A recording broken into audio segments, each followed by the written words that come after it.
Hello students, in Introduction to Management, Block 1, we are going to study Unit 1 and 2. In Unit 1, we are going to study Management and Overview. In Unit 2, we are going to study Management and its Evaluation, Management and Overview.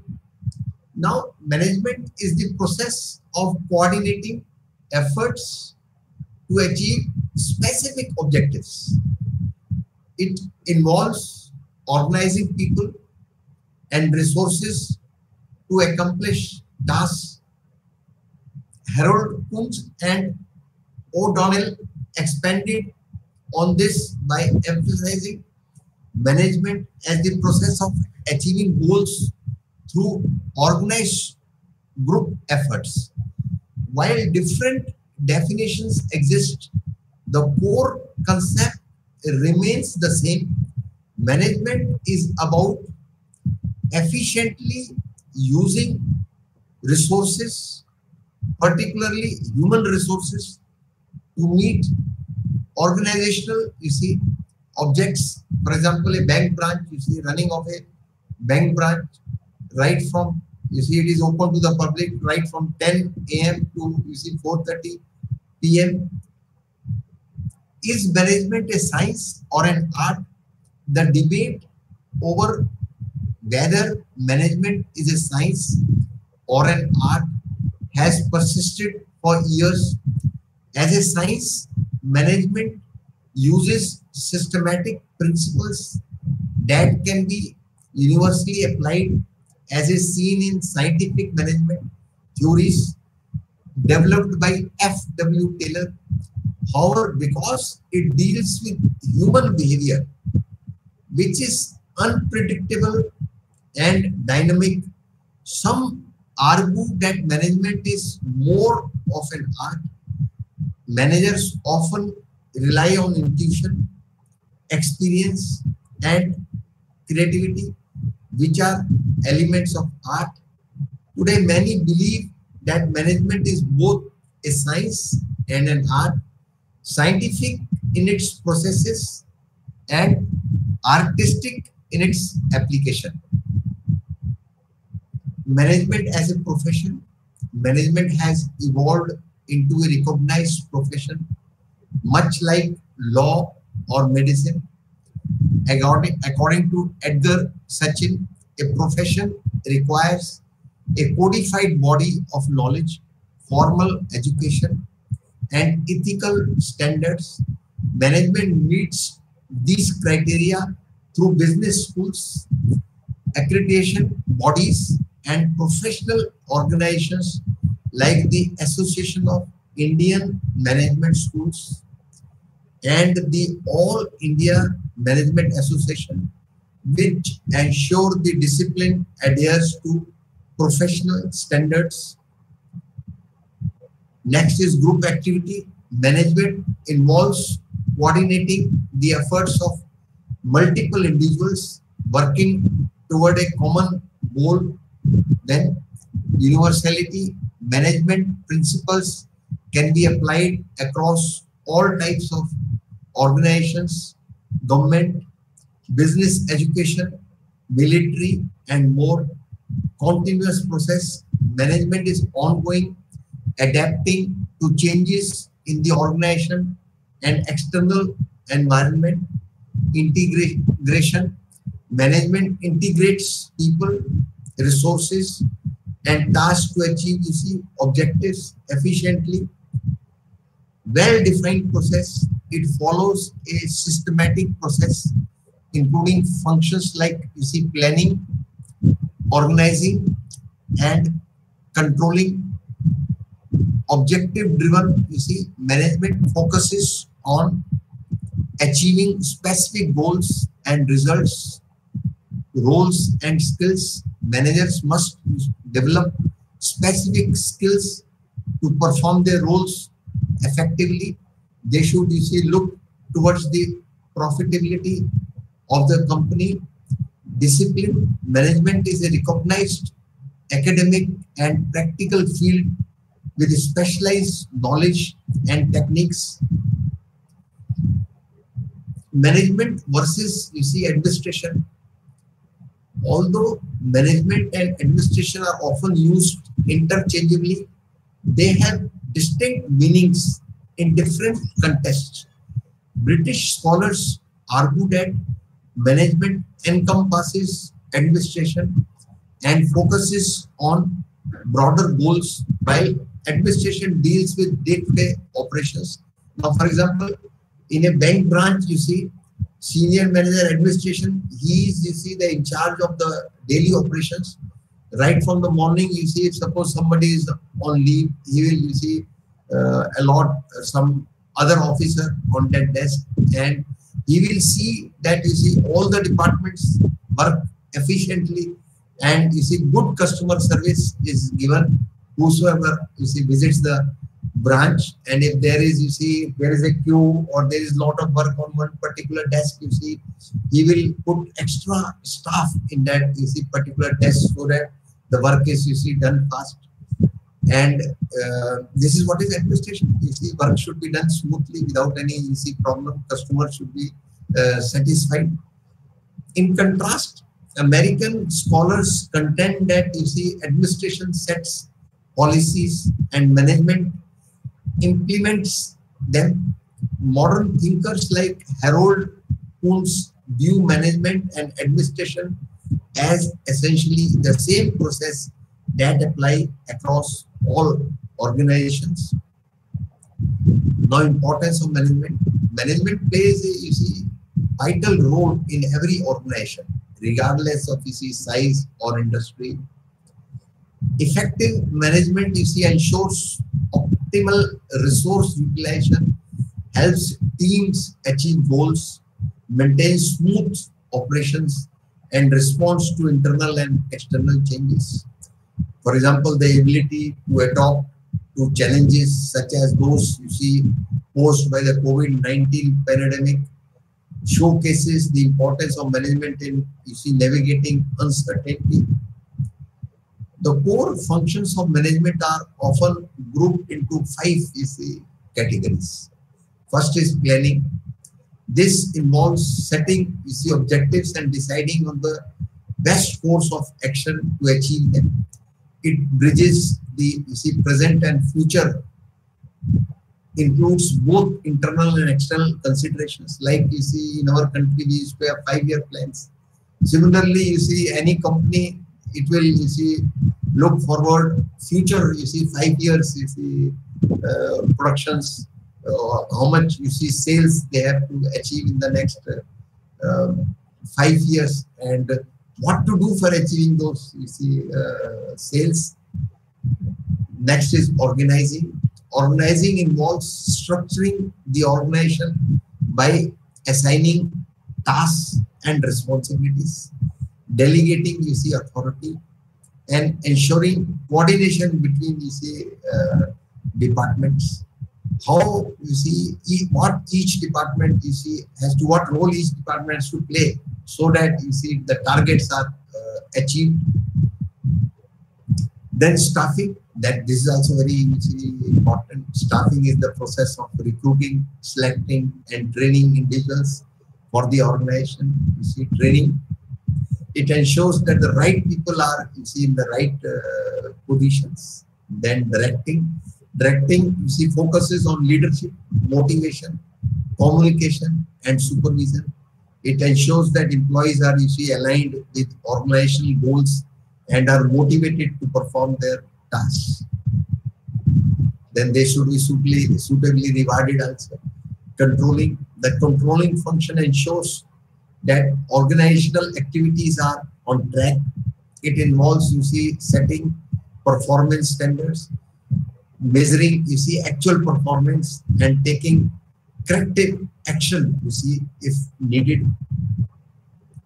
Now, Luther Bullock summarized the functions of management using the acronym POSDCORB, representing P represents planning, you see, O represents organizing, S represents staffing, D represents directing, then C represents coordinating, then R, reporting, then B, budgeting.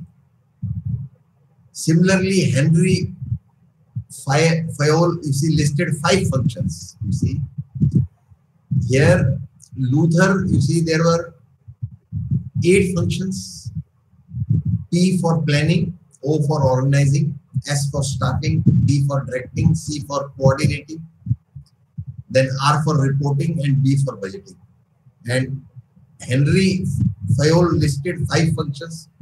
You see, planning, organizing, commanding, coordinating, and controlling. You see, despite variations in terminology, these functions are essential, you see, to effective management. Many times, you see, we find in a company, if the management is changed, you see, it comes into, you see, profit. Organizations, you see, face numerous, you see, challenges to ensure effective management. These challenges, you see, arise from various factors such as globalization, technological advancements, workforce diversity, innovation, ethics, governance, equality, cost, and, you see, change management. Now, once you see, suppose a company is going in loss, and if you see the management is changed, then suddenly it starts, you see, coming in profit. Similarly, you see sometimes a company, you see, is banking with one bank, and now it starts going in, you see, loss, and bank also recalls the advance. Bank also, you see, recovers the amount advanced. Bank finds that, you see, if the management of the company is changed, then again, you see, it can come into profit. So the company again approaches the bank for credit facilities, and the bank says that you change the management. If management is changed, you see, bank will definitely give finance. So bank finds that there is something wrong with the management. That is why the company is not coming in profits. So that company, you see, management is changed, then bank also gives, you see, finance, and then again the company comes into profit. Now, key challenges, you see, and management needs to address are globalization. You see, refers, first is globalization. Globalization refers to the interconnectedness, you see, of economies, cultures, and people due to, you see, cross-border trade, investments, and communication. It requires management to address, you see, several issues. Now, communication challenges, the rise of internet and informal information and communication technology, ICT, has transformed business, you see, operations. Companies like Tata Consultancy, TCS, manage international operations using digital tools. You see, they are operating, you see, internationally. However, challenges like poor connectivity, security risks, and computer, you see, illiteracy, especially in rural areas, you see, hinder effective, you see, management. That is why they are having offices, you know, in metropolitan and urban areas, because there they get, you see, staff who are, you see, qualified, who are IT qualified. People-related challenges, you see, globalization enables companies to source talent globally, allowing for more diverse, you see, workforces. Now, after COVID, this work from home culture has also come. So, by this work from home culture, you see, the companies, they save, you see, rent also, you see. And if they feel that the officer who is working from home and you see companies prospering, then they allow the staff to work from home. Companies like Microsoft, you see, GE and Apple, you see, employ people work worldwide. However, managing a diverse global workforce requires addressing cultural, social and demographic differences. Next point is business challenges. Companies need to improve product quality and adapt to the demands of a global market. For example, international auto manufacturers like Honda must compete with local players like Tata Motors, who produce cost-effective vehicles suited to local conditions. Technology has revolutionized industries and created both opportunities and complexities for business. Communication and decision making. Advancements in technology have made it easier for managers to communicate and assess information, thus improving decision making processes. Banking and services, without banking, we cannot go. Now, in banking also, this information technology has played a major, is playing a good role. Now, most of the people, they don't want to visit the branch. They want to do the work with their mobile. They can transfer funds from the mobile. They can issue some instructions to the bank. Suppose they are in need of a demand draft, they can do it, give instruction to the bank from mobile only. Net banking is there. If they want hard cash, they can go to the ATM and withdraw the funds. They can pay bills from the mobile only. They can transfer funds from the mobile only. So that time has come now. People will do entire banking with their mobile phone and ATM. They will not be visiting branches. They will visit branches only for locker. Suppose they want to operate the locker. Customers now expect efficient digital services, driving businesses to continuously innovate. Pandemic response during crises like COVID-19,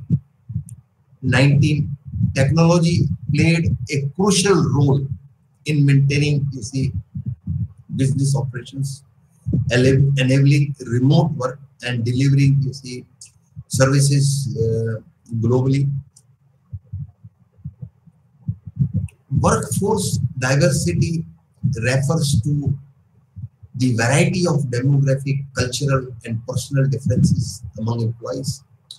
While diversity offers benefits such as creativity and varied perspectives, it presents challenges for managers. Cultural and demographic differences. Managing teams composed of people from various cultures, age groups, and ethnic backgrounds requires understanding and addressing these differences. Then inclusions. Many companies have adopted diversity and inclusion policies, hiring people from diverse backgrounds. However, managers must ensure effective teamwork and collaboration in such environments through training and audits. Innovation involves the introduction of new goods, services, or business models to stay competitive. Globalization has increased the need for innovation, product and service development. Companies must innovate to meet customer demands and differentiate their products. For instance, the Reliance Industries, initially a textile company, has expanded into various sectors like retail, petrochemicals, and telecommunications through continuous innovation. It started with textiles company. Now e-commerce and distribution in response to changing consumer behaviors, particularly during the pandemic.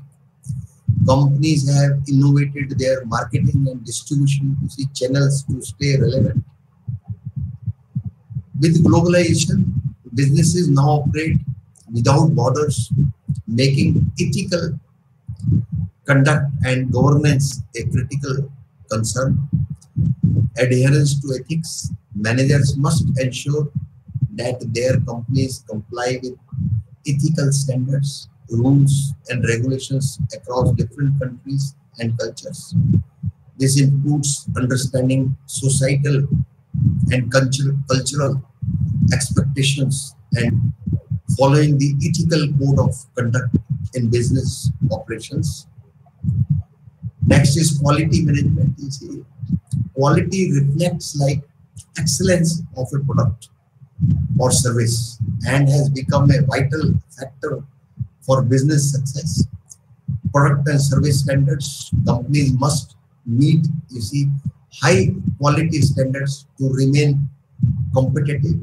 Quality can be, you see, measured in terms of performance, reliability, customer service, durability, and appearance. For example, consumers prefer, you see, organically grown produce over chemically treated alternatives. Innovation and quality. To maintain customer satisfaction, companies need to continuously innovate and improve their product based on changing preferences and market demands. Cost management, very important. You see, costing. Cost plays a critical role in consumer decision making. Efficient cost management helps businesses stay, you see, competitive, you see, under profit. You suppose they go in loss, one day they have to, you see, close. So it is for survival of the business, it is very important. Now, cost leadership. Companies that effectively manage costs while maintaining product quality often achieve cost leadership.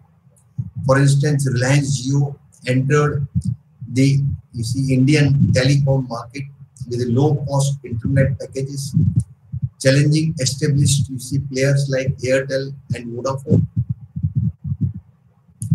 Change is an inevitable, you see, part of modern business environments, and managers need to, you see, lead change initiatives effectively. Resistance to change. People generally resist change, which, you see, makes it a challenge for managers.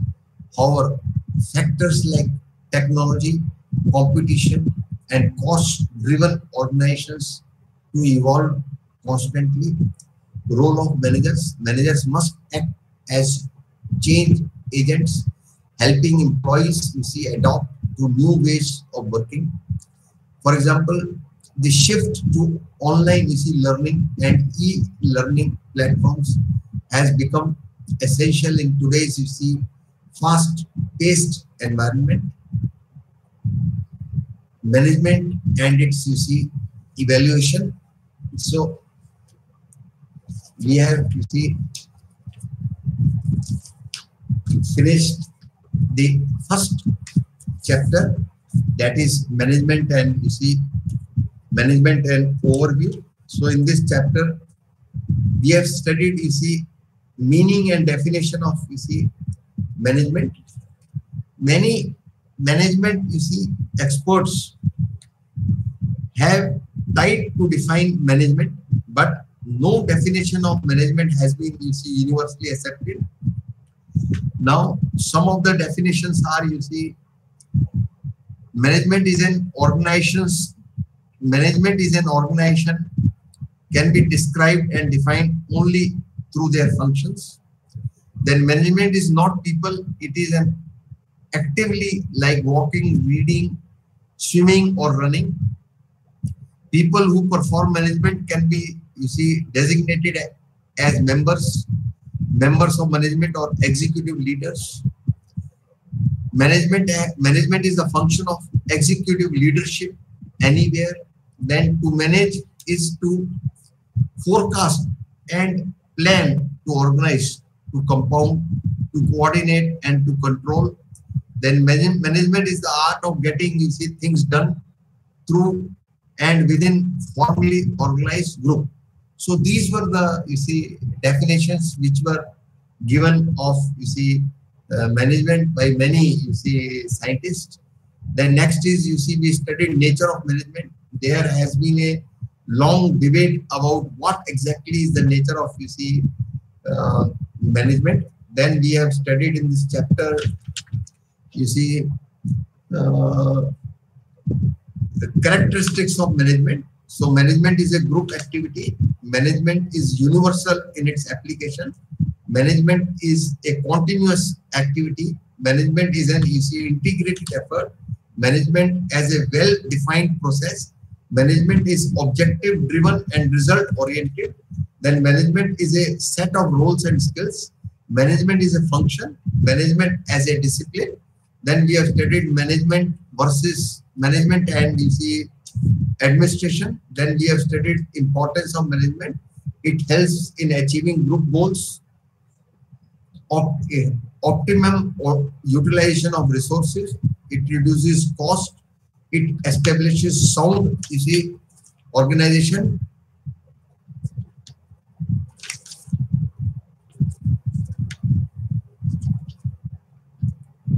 Then it establishes equilibrium. Then it is essential for prosperity of society.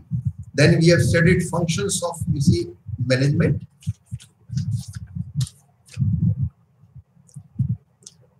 Then we have, you see, studied, you see, its functions are organizing, planning, staffing, directing, controlling.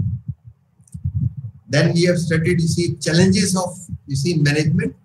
Challenges are, you see, globalization, technology, workforce diversity, innovation, ethics and governance, quality, cost, and, you see, change management. We said change management. Now we are coming on the next chapter, Unit 2, that is management and its, you see, evaluation. Now the evaluation of management roots back to the contribution of various schools of management thought, which emphasize certain philosophies and approaches as best for managing the organizations. They are referred to as, you see, approaches, theories, and provide various perspectives on management. Now, perspective of management are the empirical or classical perspective, human relations approach or the behavioral approach, the systems approach, decision theory approach, mathematical, quantitative approach, contingency approach. The empirical or classical perspective focuses on studying the experiences of successful managers, providing valuable insights into effective management. Then branches are scientific management, proposed by F.W. Taylor. This approach sought to increase efficiency through systematic observation and control over work process. Next is administrative theory, led by Henry Foyle, emphasizing the management functions of planning, organizing, commanding, coordinating, and controlling. Next is bureaucracy, developed by Max Weber, focusing on a structured approach to management with a hierarchy, formal rules, and impersonality. Then we have studied, you see, principles, develop a science for each element of work. Scientific management, scientifically select and train workers, cooperative with workers to ensure adherence to scientific principles, divide responsibility between management and workers. Then experiments, you see, time study, recording and analyzing workers' movements to optimize, you see, job performance. You see, in their, you see, duties time, the output should be maximum. You see, pig iron experiment demonstrated, you see, productivity gains through scientific, you see, management. Shoveling experiment showed that optimizing tools for specific tasks could increase efficiency. Next, contribution and criticism. Contributions revolutionized productivity through optimization and task specialization, created, you see, incentive systems and led to work study techniques. Then criticisms reduced work creativity, created repetitive tasks and placed more emphasis on control rather than human factors. Now, administrative theory, Henry Fayol. Now, principles, division of work. You see, specialization increases productivity by enabling employees to focus on specific tasks. You see, gaining efficiency and you see expertise in their work. Say for example, in a bank branch only, you see, if we give marketing to one officer, so sooner he will become expert in that. He can be very much profitable. He can be very much useful to the business, to the branch for marketing the products of the bank. Then similarly, you see in deposit section, you see the person who is working in savings bank account, you see, so he becomes specialist in that. You see, similarly current account, similarly term deposits, similarly car loans, personal loans, selling of credit cards department, then mortgage loan, mortgages, you see, reverse mortgages. So you see, it is just like division of work. You see, the division of the branch, they have divided in various officers, and sooner they become specialists in their fields, and they bring more work to the branch, and the branch comes out, the profit of the branch increases. Then authority and responsibility, managers must have the authority to give orders and accept obedience, but with that authority comes the responsibility to ensure tasks are completed effectively. Then discipline, employees must respect the rules and agreements governing the organization. Good discipline involves clear agreements and the fair enforcement of rules. Next is utility of demand. Each employee should receive orders from only one superior to avoid confusion and conflicting instructions. Unity of direction. All efforts in an organization should be directed towards the same objective under one plan with one leader coordinating the tasks. Subordination of individual interest to general interest. The interest of the organization should take precedence over the personal interest of individual employees. Remuneration. Employees must be fairly compensated for their work. Salary should be paid in time. This includes both financial and non-financial rewards to ensure satisfaction and motivation. Then centralization, the degree to which decision making is concentrated in top management depends on the circumstances, but an effective balance between centralization and decentralization is the key.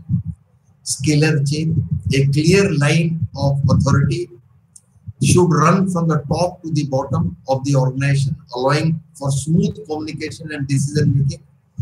Fayol also suggested a gangplank across communication to bypass hierarchy when necessary. Order. There should be an orderly arrangement of resource, both human and material, to ensure the right person is in the right job and everything is in its proper place. Then equity. Fair treatment fosters loyalty and devotion. Managers should be kind and just to employees to maintain harmony and commitment. Stability of tenure. High employee turnover can be disruptive. Stable employment fosters efficiency and loyalty, so organizations should strive for long-term employment. Initiative. Employees should be given the freedom to propose ideas and take initiative within their roles. This encourages creativity and engagement.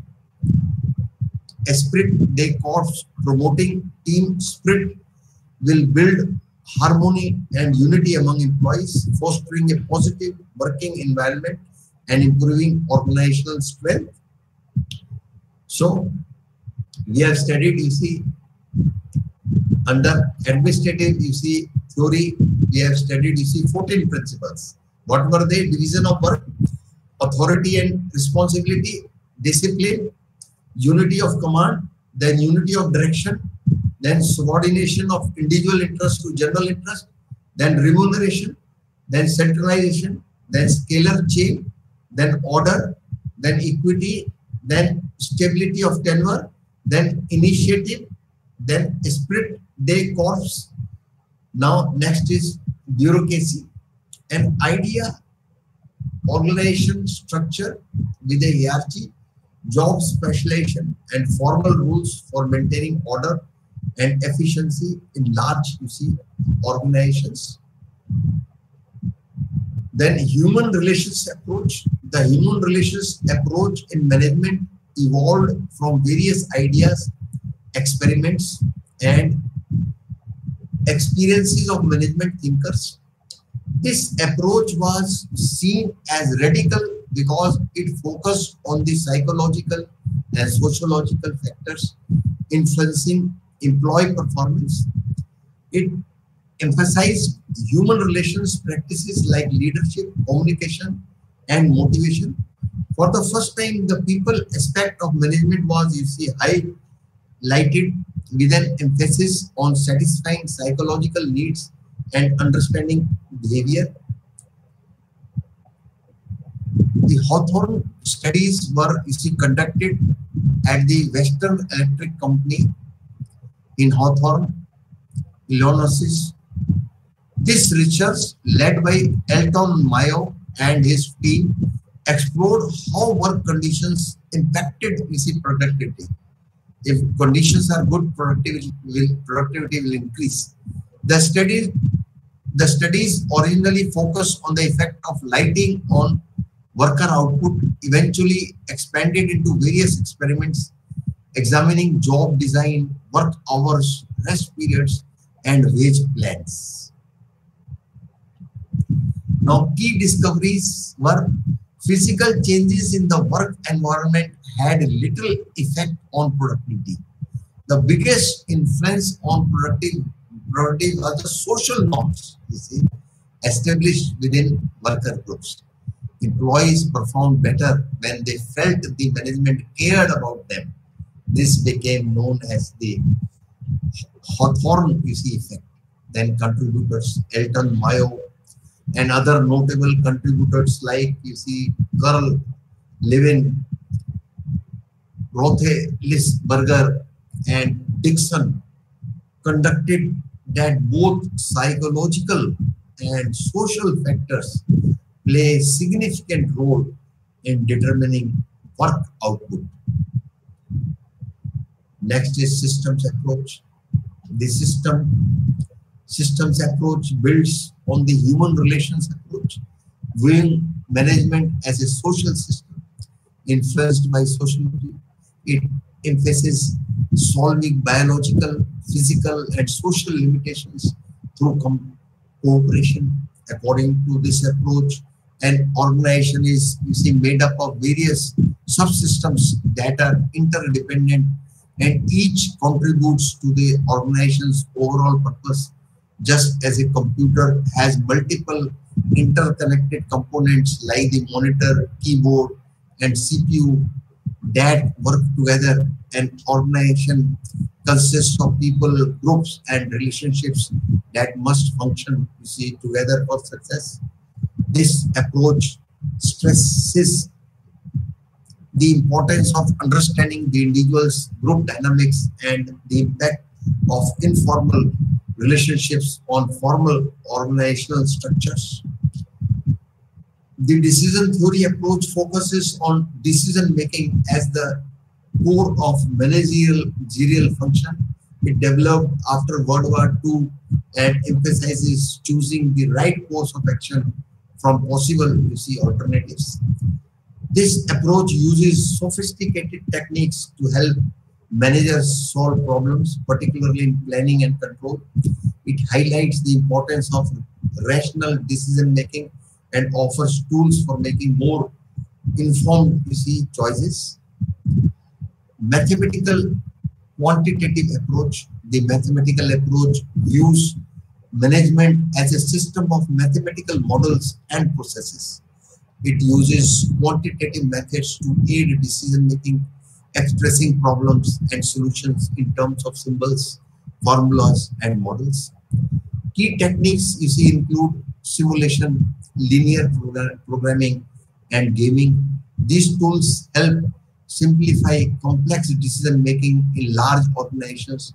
Today, organizations also use big data and data analytics to manage large data sets, applying these mathematical models to enhance decision making. The contingency approach is based on real life managerial experiences. Managers discovered that no single model or approach works in every situation. This approach recognizes that management practices must adapt to different contexts, situations, and organizational characteristics. The contingency theory asserts that organizations vary in size, purpose, and structure, and individuals within them have different needs, values, and experiences.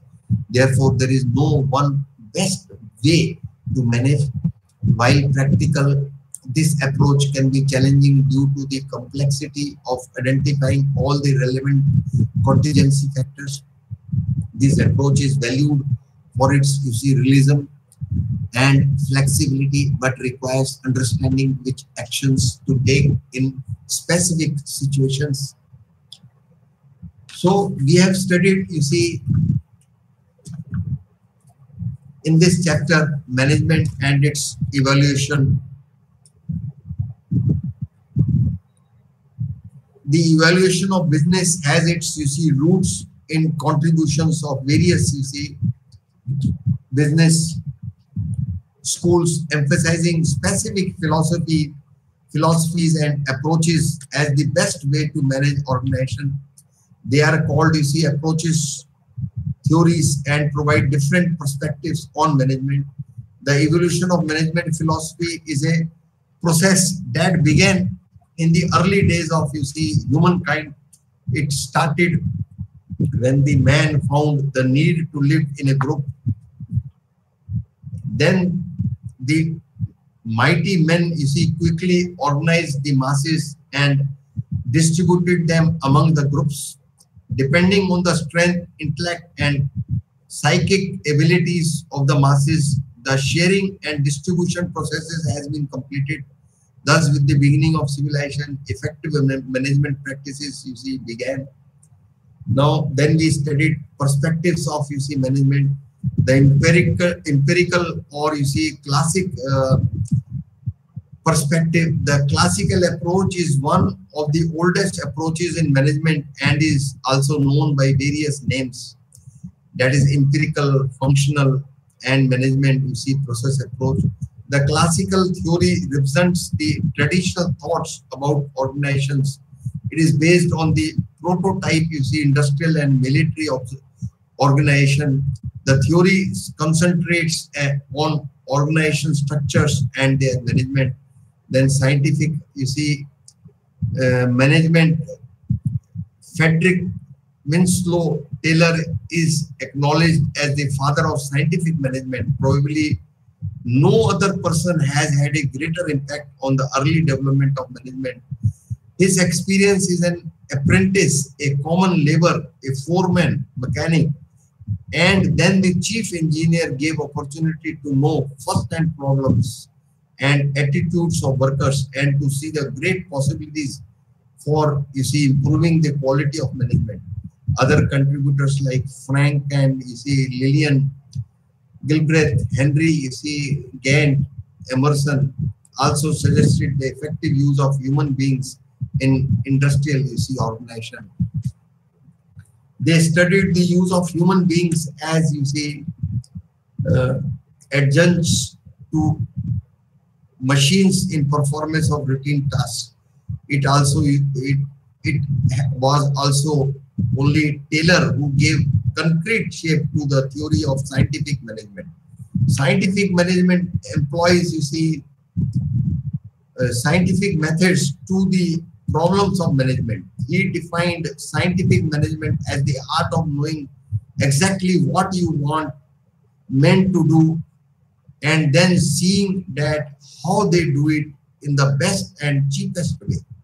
He advocated, scientific task setting based on time and motions, study, standardization of materials, tools, and working conditions, scientific selection and training of workers, and so on. Then we studied, elements of scientific, management. According to Taylor, scientific management is an art of knowing exactly what you want your men to do and seeing that they do it in the best and cheapest way.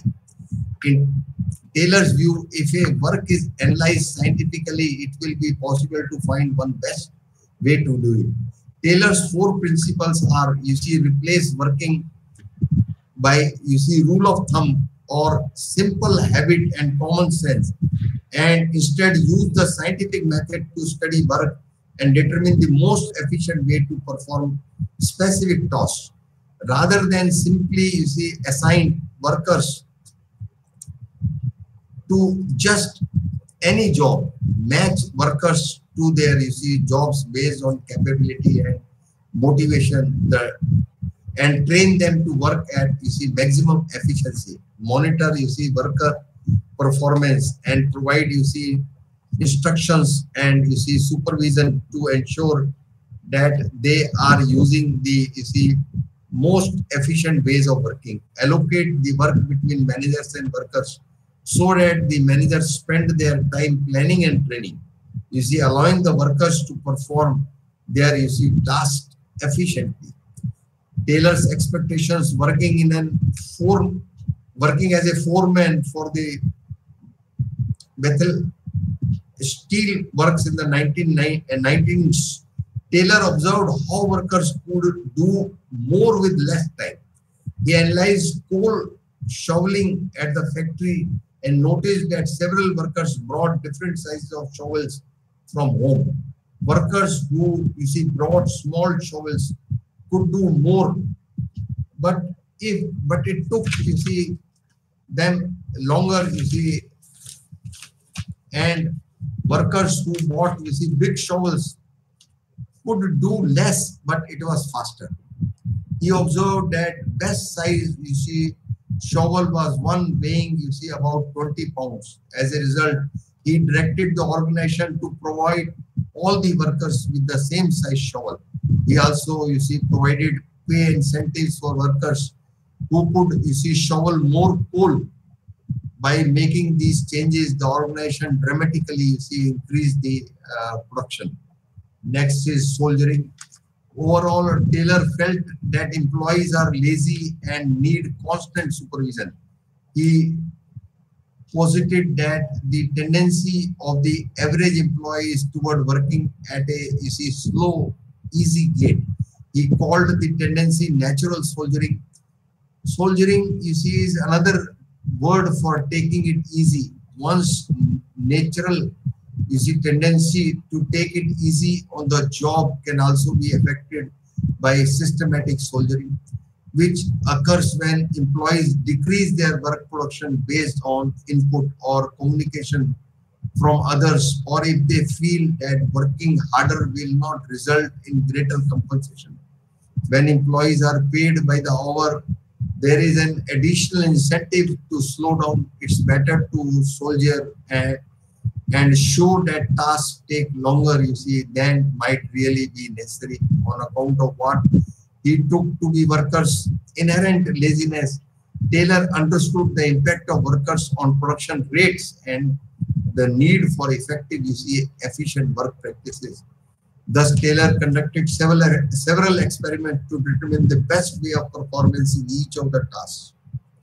Some of the experiments are time study, Some examples of his experiments in time and motion studies are pig iron, experiment, the science of, shoveling, then, brick laying, then contribution of scientific management, scientific approach to business management and process improvement, importance of, compensation for performance, began the careful study of tasks and jobs, importance of, selection criteria by management. Then there was criticism of scientific management also. The next was, administrative theory. Then, division of work, then authority and responsibility, then discipline, then utility of command, then unity of direction. So then subordination of individual interest to general interest, then remuneration of, personnel, then centralization, then scalar chain, then order, then equity, then stability of tenure, then initiative, then you see esprit de corps. So these are, you see, 14 principles, you see. Then next is, you see, bureaucracy.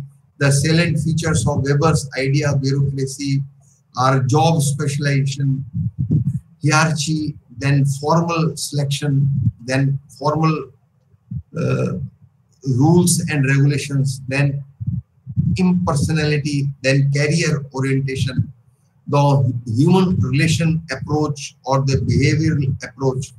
As management research continued in the 20th century, questions began to come up regarding the interactions and motivations of the individual within organization.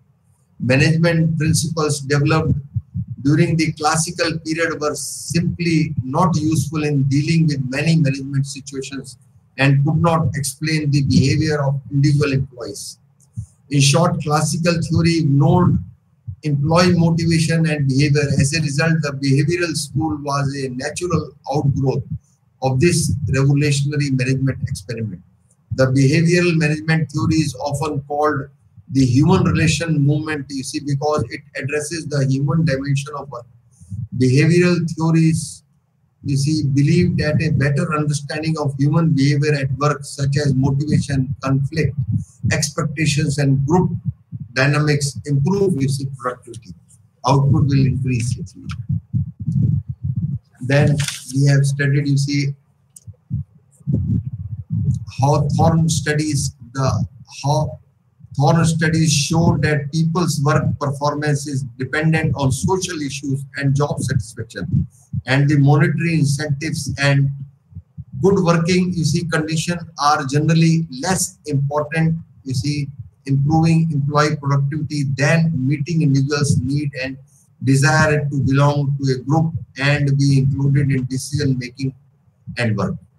Now, assumptions are, the theory was based on the assumptions, the value and importance of individuals, recognizing individuals and their belongings to the group. The importance of respect is more important than money to motivate people to work. Educate, listen, and, you see, ensure that people feel they can, you see, contribute organization. A self-control exercise by individuals in routine questions. Encourage the involvement of those, you see, no resistance to change on the part of, you see, subordinates if baseline needs are met. Then findings were, you see, findings were work is a group activity.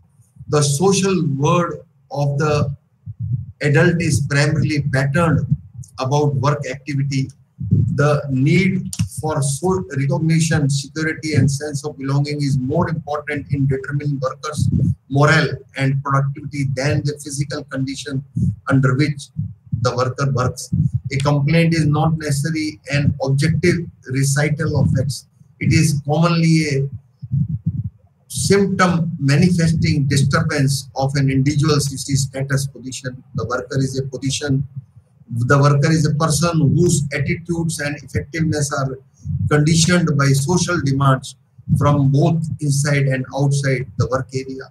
Informal groups within the work area exercise strong social controls over the work habits and attitudes of the individual worker. Next we studied was, you see, the systematic approach, decision, you see, theory approach, mathematical, qualitative, you see, approach, contingency approach, then theory X and theory, you see, Y. In the systematic approach, we studied the systematic approach to management theory, commonly viewed as the foundation of organizational development, views and organization as an open system made up of interrelated and interdependent parts that interact as, you see, subsystem. Thus, the organization comprises a unified singular system made up of these, you see, subsystems. Next, we studied decision theory approach. Decision theory studies the logic and the mathematical properties of decision making under uncertainty. Statistical decision theory focuses on the investigation of, you see, decision making, when uncertainty can be reduced by informal, you see, acquired through experimentation.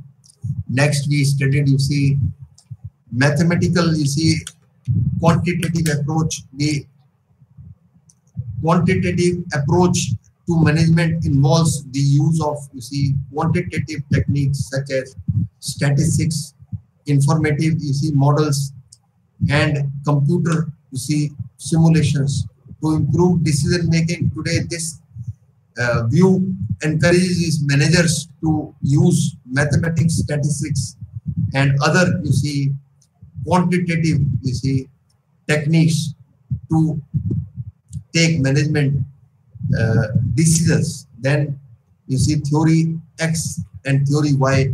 In 1960, Douglas MacGregor formulated theory X and theory Y, suggesting two aspects of human behavior at work, or in other words, the two different views of individuals, employees, one of which is negative, called as theory X, and the other is positive, so called as theory Y.